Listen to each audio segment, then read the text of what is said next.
kicking it back to you, the Los Angeles Rams, Super Bowl contending Los Angeles Rams, where do they fit heading into 2019? What's the question they have to answer heading into training camp? Still obviously an elite team, one of the 2 or 3 favorites for the Super Bowl, but are there any burning questions around the Rams? Anything anyone's been wondering about?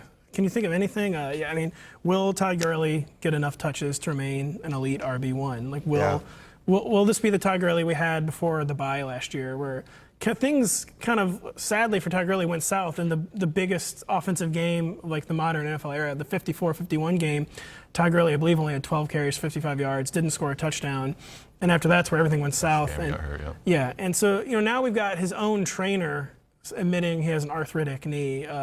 We have both the coaching staff and Gurley himself kind of offering very weak resistance to the idea that he's going to bounce back to be the same player. So the media leaks have all been he's not going to be get the usage we're used to.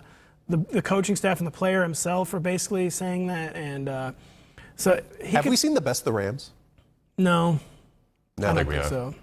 I think we have. I think we have.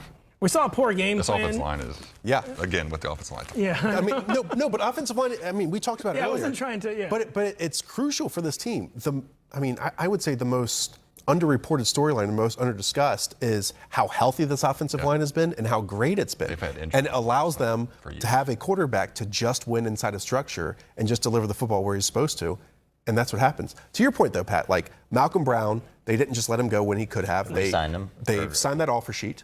Then they traded up for Darrell Henderson. Top 75 pick, I believe. And you don't do that when you want to give someone 20, 25 touches a game like they did last year with Todd Gurley. No, so I have no clue where it's appropriate. I have no clue where to project. RB 8 to 12, I feel like, is kind of like the best case scenario for Todd Gurley this season. Maybe that's too pessimistic. I think this offense runs so many plays that even if Gurley takes a little step back and they give more to guys like Henderson or Brown, I think he can still get his and still be a top half RB1, so like top 6, top 5. So there's certainly a viable case to be made for that. And in fantasy, Henderson's ADP has gotten out of control. He went from a sleeper to like a mid-round guy overnight. I think you just need to pivot to Malcolm Brown. I totally agree. It's even how Sean McVay and Les Snead are talking about them. They view Malcolm Brown as a potential 3-down player if he needs to be, and then as Darrell Henderson is just a scat back, this situational player. Nick, let's pivot over to you with the Seattle Seahawks. Teams go through drastic changes year to year. The Seahawks did that in 2018 and 2019. They still had success, and maybe it can even be better in this kind of year 2 rebuild in some ways. Yeah, my question's literally, Russell Wilson was 20th in pass attempts last year, but he had the highest touchdown rate of his career at 8.2%, which is 2.2% over his career normal. So my question is, can he replicate that touchdown, that sky-high touchdown rate, to be a legit QB1?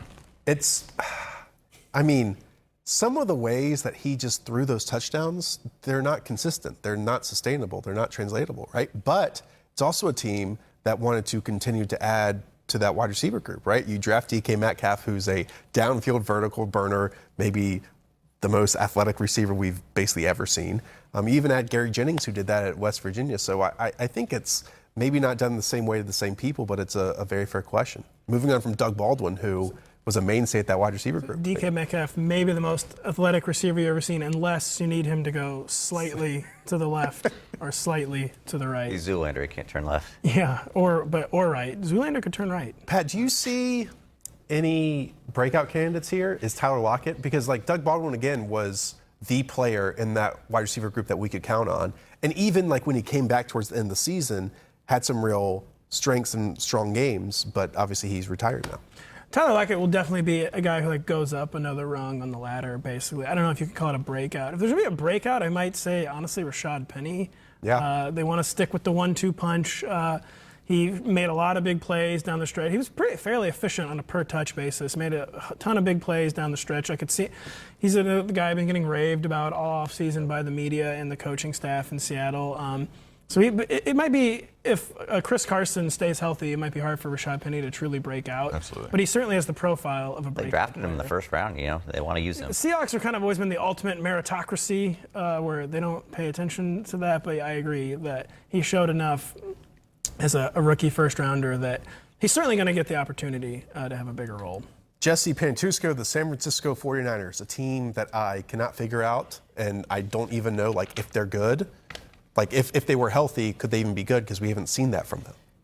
No, yeah, because Jimmy Garoppolo barely played last year. We were stuck with Nick Mullins. So that last year, you kind of just throw all of that out the window. And Jerick McKinnon, who was their big free agent signing at running back last year, blows out his knee in training camp. So that's where I want to begin, is what's going to go on at running back. As I said, McKinnon was the guy that they envisioned could be a workhorse, got hurt, so he's coming off an injury. Matt Breida played fairly well last year. Wolverine. But he played through a lot. He kind of got worse as the year went on because he was clearly playing hurt, but just wouldn't come out. Yeah. And he might have the record for most doubtful on Thursday, but then plays and he was gets a nightmare 15 touches on Sundays. For blurbing on the injury report during the week. Yeah, every time. And then they add Tevin Coleman, who is reuniting with Kyle Shanahan from Atlanta. So I could very easily seeing it being a three-way monster where all three of them are getting playing time, or maybe one of them is inactive on game day. It's just a mess for fantasy purposes, I think. Do you ever read Nick? They're good players, though. Sounds like Coleman's Nick loves Tevin Coleman's one of his reads. No. I think Coleman kind of Breida fan over here, but I think Coleman's going to be the guy at the goal line. I mean, Shanahan was talking about it after they signed him, this is a guy that's probably our biggest back, can play that goal line, rushing touchdowns, vulture role in this offense. So, and that's what you want for fantasy purposes. You want touchdowns. Right, exactly. So every year there's a situation or two where I feel truly I just can't even hazard any guess based on any sort of reality and say you want no exposure. You just have to watch it. No, not necessarily. You just have to watch it unfold in training camp and the preseason, and just maybe even a few regular season games. I wouldn't say zero exposure, but just admit to yourself it's a pure dart throw. Mm-hmm. And this might be one of those situations where I don't know if at any point this summer I'm going to be comfortable saying, yeah, Matt Breida is going to be the guy, Jerick McKinnon's going to be the guy, Tevin Coleman's going to be the guy. It's just me. This one's out of our hands, basically, and you just kind of have to be comfortable. You would kind of hope just McKinnon would get cut somehow, but I just don't think it's going to happen.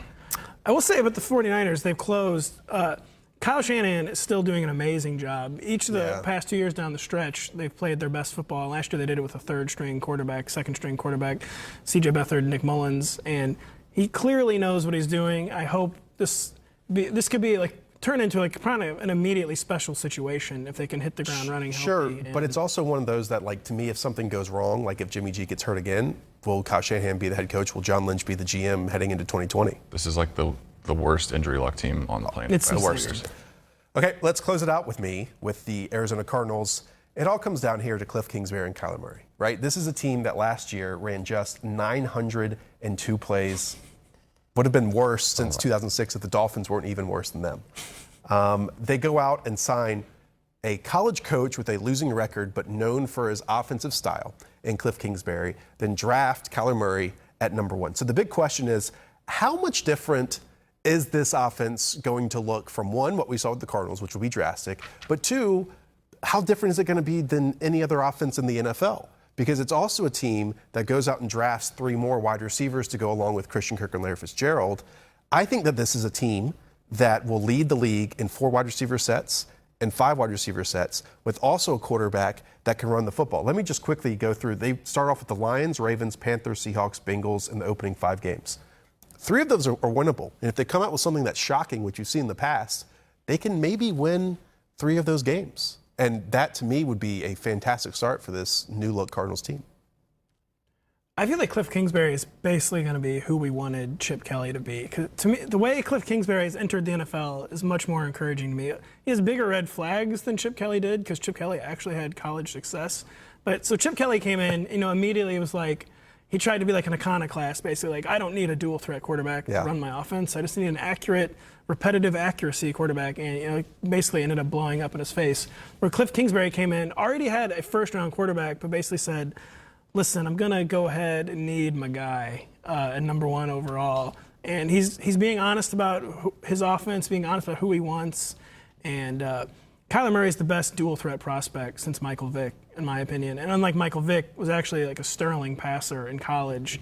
And this is going to be basically one of the most fascinating fantasy offenses in a really long time. And I think Kyler Murray can be a top 5 fantasy quarterback. And we have seen, elements of surprise work for offenses in the past, right? You had it worked for Chip Kelly. Even you had the Wildcat, you had Chip Kelly with his tempo, you had RPOs, you had zone reads, and for the first 6 weeks or so, okay, defenses don't know how to do this.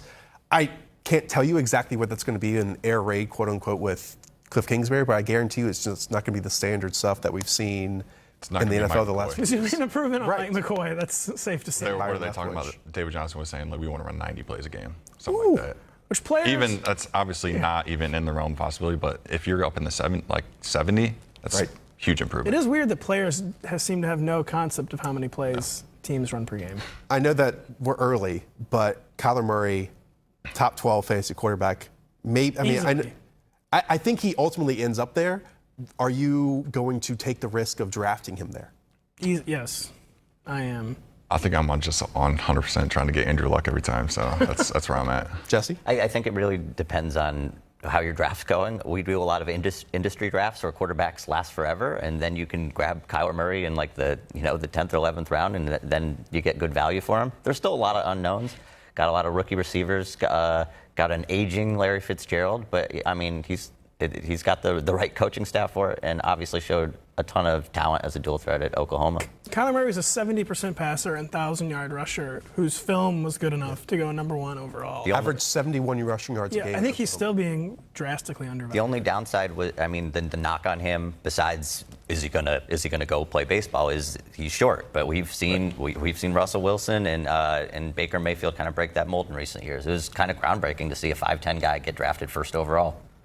Guys, it's been a lot of fun. Thanks for going through the one burning question with every single team, the AFC and the NFC. And you can go check out every single team preview that these guys are writing up over at Rotoworld.com. Hi, I'm Mike Tirico, and thanks for watching.